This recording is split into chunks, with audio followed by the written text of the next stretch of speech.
Welcome to Loco Gringo Mexico, where we can take you beyond the usual on your vacation. Each week we talk with amazing locals who know the Riviera Maya and Yucatan like only locals can. Get real tips to real places, insights on the local scene, culture, and cuisine from a local's perspective. So pour yourself a margarita, mezcal, or tequila, grab yourself a comfy chair, and let's get the show going. Hola everybody, welcome to Loco Gringo Mexico. Thanks for tuning in today. My name is Kay Walton. I'm your host. So glad you could join us. Well, if you've been listening to the show the last several weeks, you know we started a conversation with my good girlfriend, Margo Guenther of the Feel Good Way. She's a massage therapist in Tulum. And you know what? She had so much great information, we decided to turn it into a series. So our first show we talked about the Tulum Pueblo and some of the hottest little places you want to check out to eat. We spoke about nightlife in our second episode, and today we're going to be talking about the jungle side of the beach road. Now, for those of you who have not been to Tulum, when you come to Tulum and you're on the beach road, there's a road that parallels the shoreline, and that's where you see all the beautiful, famous photos, the hotels and restaurants and that. But on the jungle side of the street, what you don't see in a lot of the magazines are all these incredible shops, restaurants, bars, little hole-in-the-wall places that you would never find. Well, Margo's found some really cool spots she wants to share with us today.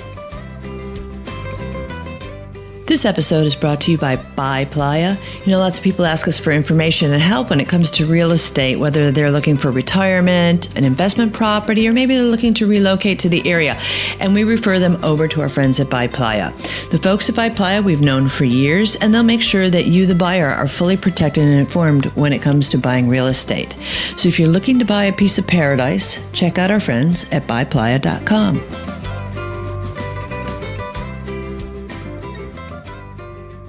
So, Margo, you know, we're always talking about the Tulum Pueblo, which is just a very vibrant place right now. The beach has always been famous. But I think there's a lot of really cool stuff on the jungle side of the beach road, isn't there? Yeah, it's really interesting, Kay, because I moved here in 2006, and I lived down in the Siancán, so to get to and from home from Tulum town, I had to drive the full length of the Tulum Beach Road.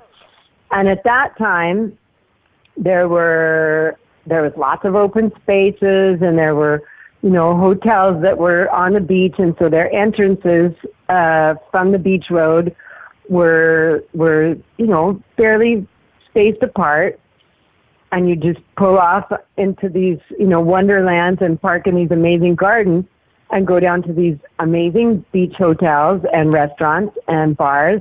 And it was just like this Corona commercial down there, you know, and that was what people came to Tulum for. And then I remember, I think it was about 2008 or 9, somebody built something on the jungle side of the road, and it was El Tabano. And we thought they were crazy because at that point, there was absolutely not one thing on the jungle side of the beach road except Casa Banana. and Casa Banana was just this little tiny restaurant that just served breakfast to their guests at La Nueva Vida de Ramiro. And then, so all of a sudden, this crazy couple started building this thing, and they called it El Tabano. And for those of you who don't know, El Tabano means yellow biting fly. So we're all scratching our heads going, what are they doing, building something on the jungle side of the road? They're crazy. And then they name it after a bug. Mosquitoes and biting flies over there. Why would anybody want to have anything over there? Well, so some of our listeners won't know this, but since 2012, Tulum has transformed, and now the jungle side of the road is one thing after another. You can hardly fit a taco cart between them. And what you find on the jungle side of the road is restaurants and bars and shops, clothing stores and souvenir stores and stuff. And much of it is to cater to our new clientele, who many of whom are coming down here from New York for the food. And that's kind of what happened in 2012 was we had been pretty much just a sleepy little town that not many people knew about. And then the Mayan calendar had the graciousness to end, which got our attention out to the whole world again. And we super got the attention of the New Yorkers, and they started coming down for the food. And so all these little restaurants started popping up, and many of them were quite expensive. And one of the first affordable places to open up on the beach road is actually on the beach, and it's called La Eufemia. And it's owned by this guy named Cesar, who's from Argentina, and his, I don't know if I can say this on the air or not, but the motto of their place is relax and eat some fucking tacos.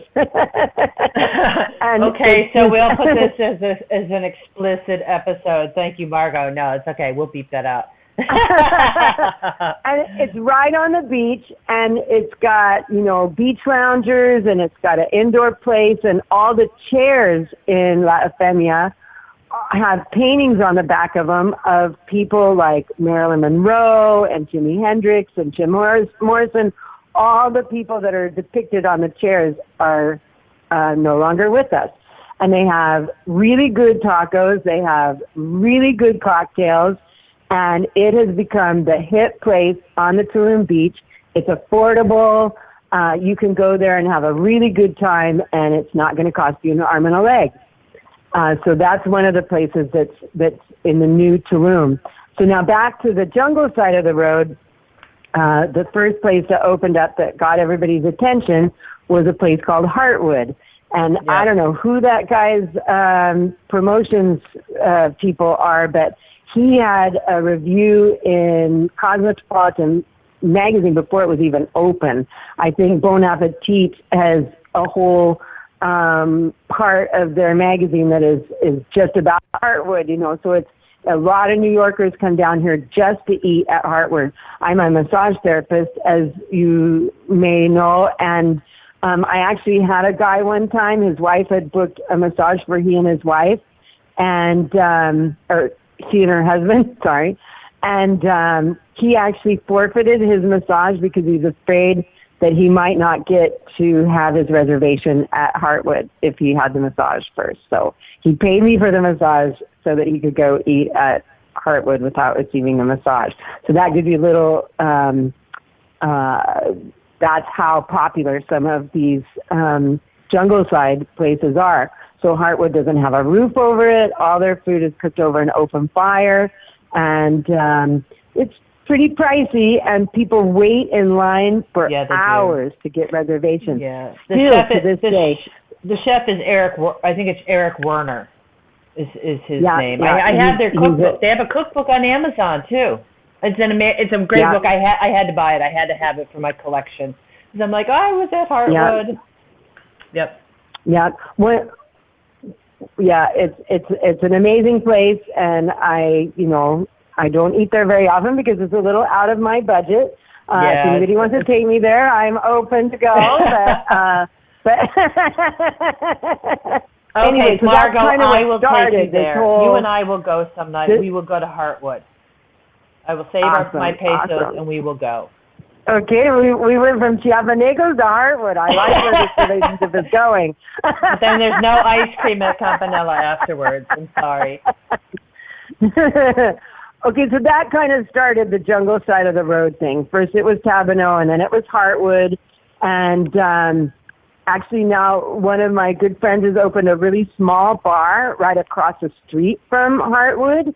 Mm-hmm. It's called Cortázar, which is named after my friend's favorite Mexican author, which is Julio Cortázar. And it's just a little tiny bar. It maybe holds 15 people, really high-level cocktails. And so it's a good place to go and hang out while your spouse is over waiting in line to get your reservations at Hartwood. And so some other places that are on that beach road.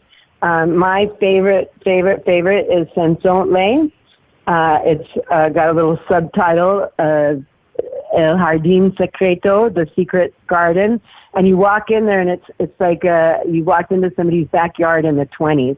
Lots of twinkly lights and pretty plants, and their drinks are all named after film stars of the 20s, and their food is fantastic, and everybody just seems really happy to be there. The waiters and waitresses and the cooks and everybody are really jovial, and I don't know, it's just a really, really fun place. And so now my friend that owns Consoles and the guy that owns La Eufemia that we just talked about, now they've gone together and made a new place called Clandestino.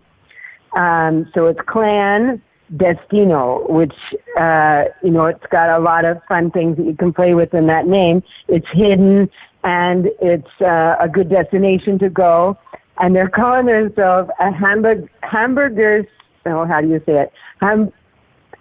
Hamburgueserero. So it's like their specialty is hamburgers, which is crazy in Mexico, but they make really, really good hamburgers. So you have to go, you find the entrance, it's in the area where Via Las Estrellas is, sort of. Yep. And you find their sign on the road, and you go down this path, and they're pretty far off the road, back in the cenotes and the manglar. They're on the jungle side of the road. And there's some controversy over people building back there, but they've done a really conscious job of it. All of their stuff is on raised, almost like a dock back there. And all their construction has been done with, they actually shred coconut and make it sort of like stucco. And there's a beautiful cenote back there.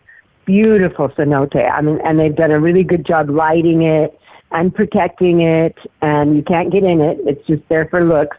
So their specialty is really good hamburgers, and they're also making homemade beer. So that's one of their specialties. I don't know of any other place in Tulum that has handcrafted beers. There's lots of ones that import handcrafted beers, but they're actually making it themselves, which is not an easy thing to do in this climate. So it's a really fun place. And then right on the road at the entrance going into their place, they have kind of a taco cart sort of thing, and it's called El Cangrejo Mudo. So the death crab is what that means. And they've got really good ceviche. And so one of the things that's nice about some of these places on the jungle side of the road is you can, have your lunches and stuff over there at a little bit more affordable price than you can on the beach side. And then on the jungle side of the road, there's some kind of famous places. One of them is Casa Jaguar, the Jaguar, yes, the house that's of next the Jaguar. To Hartwood. Yeah, it's in that neighborhood for sure, and they have very high-level food and very high-level cocktails.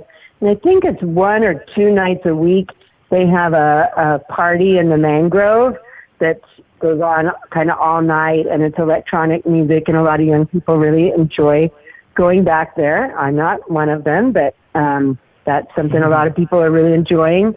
And then in that same area is a place called Gitano, which is really famous. Yeah. And the first time I walked in there, I thought I was in New York. I mean, all the people that worked there looked like they were from New York. The atmosphere felt like New York. The food was very New York. The cocktails were very New York. I mean, it is super New York. But one of the nice things about Gitano is that they do have some really good live music that happens during the dinner hour. So many of my friends play there during that time. There's also Murmur. There's, there's a bunch of them down there. Nomade is another one that's on the jungle side of the road that's become quite popular, and they have music some of the nights. Another fun thing that's happened on the jungle side, it's kind of right around, sort of around a how, is a place called Las Bolas. It's right on the road, and they serve cocktails and ice cream. So Las Bolas means the ball of ice cream. And one of the things that's been kind of fun about that is that they play some really fun music, and it ends up being like a big party scene. They've got kind of an area off the road right there that people can just come in and hang out and dance to the music. And but also it kind of expands out into the road, and people have to drive around it. It gets so much fun down there. So it's interesting how much is happening on the jungle side of the road. They're also putting a lot of like taco cart type things, like any empty space has now become very, very desirable to open a business in. So they're putting taco carts and different things like that in there. And some of them serve ceviche, some of them serve sushi, so there's like a lot of different kinds of food that are following the taco cart kind of world. One of my favorite jungle side of the places is a place called Tunich, and it's actually back kind of in what I call little beach town. Yep. And it's a little small hotel, and they've always had really good breakfast and brunch kind of things, but they recently got a alcohol license.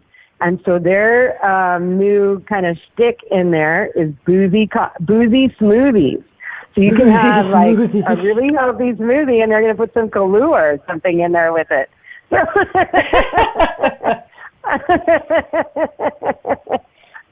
So that's kind of a really fun place. I like to meet a lot. And their breakfast, I think, is my favorite breakfast in Tulum.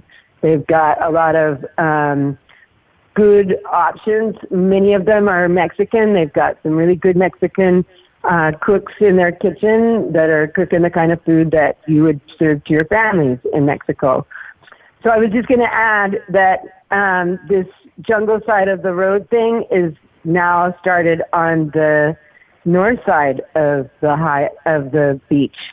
If you turn left at the beach road instead of right, heading towards the Tulum ruins, the first restaurant on the jungle side has actually opened down there, and it's called Kitchen Table.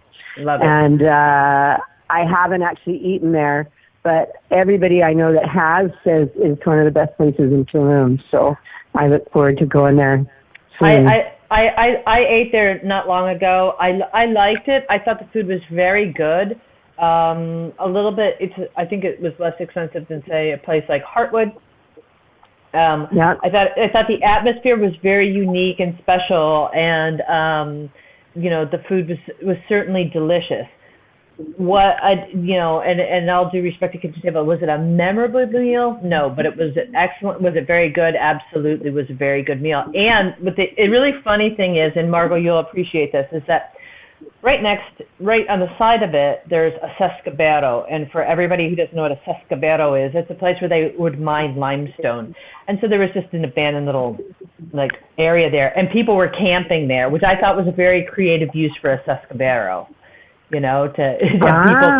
People were camping, and it didn't. You didn't know in the restaurant when they walked in. You looked down to where they had been, where it was an old mine area where they had excavated, and there were people camping there, which I thought was pretty clever. Awesome. I know. Hey, really close to the beach to pitch a tent. That's awesome. There is still a couple places you can camp right on the beach in Tulum. The names aren't escaping me. That's but okay. I know keep on. We're in food and cocktails at this point. So Kitchen Table. There's some other great places that are up that way. Let's see. Well, where am I? Well, there's a How. We haven't talked about a How, and it's on the beach. On the beach, and they have a great beach club area where you can, be in a beach bed or a lounger or in a hammock or at a table or whatever. And they have good food that they'll serve you right where you're sitting, and good cocktails and all that kind of stuff. And again, really healthy food in terms of beautiful and good quality ingredients and stuff like that. And they often have live music sometimes during the day, but often in the evening as well. So it's definitely a place that a lot of people like to go in Tulum. It's probably one of the places, if I'm going to go to the beach, it's one of the places I go to because it's just easy to get there, and they've got a lot of good things that I like there.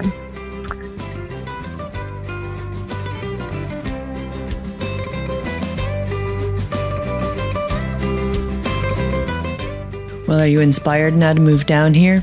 Do you want to move down here and have a little place of your own? Well, then you need to talk to our friends at By Playa. You know, they have a friendly and knowledgeable international staff. They speak lots of languages, and they are known as being a buyer's agent. Well, what does that mean? That means they are only going to show you and sell you properties they know that have escrituras. An escritura is a title. And it's part of their due diligence to make sure the title is clear, there's no liens, and that the person who's selling the property is actually the owner. By Playa works with lawyers that specialize in fideicomisos, which is a Mexican trust. You may have heard of it already before. And they can address things such as capital gains problems immediately and right up front, so that you have no surprises along the way to closing. So contact our friends at By Playa at buyplaya.com. Well, thanks so much for tuning in, everyone. But before you go, just a reminder, like we do every show, visit today's show notes, locogringo.com/podcast, because Margo talked about a lot of places on the jungle side of the beach road, and you want to make sure you check them all out while you're down here. Also, we update our blog on a regular basis, so you can always sign up on the RSS feed or just read it in your free time, locogringo.com, and on the top page you'll see blog on the top of that navigation. Click there, and we have all sorts of fresh information just for you. Thanks for listening. If you like the show, be sure to subscribe. For links, show notes, and more information, head on over to locogringo.com or give us a call toll-free at 800-478-0081.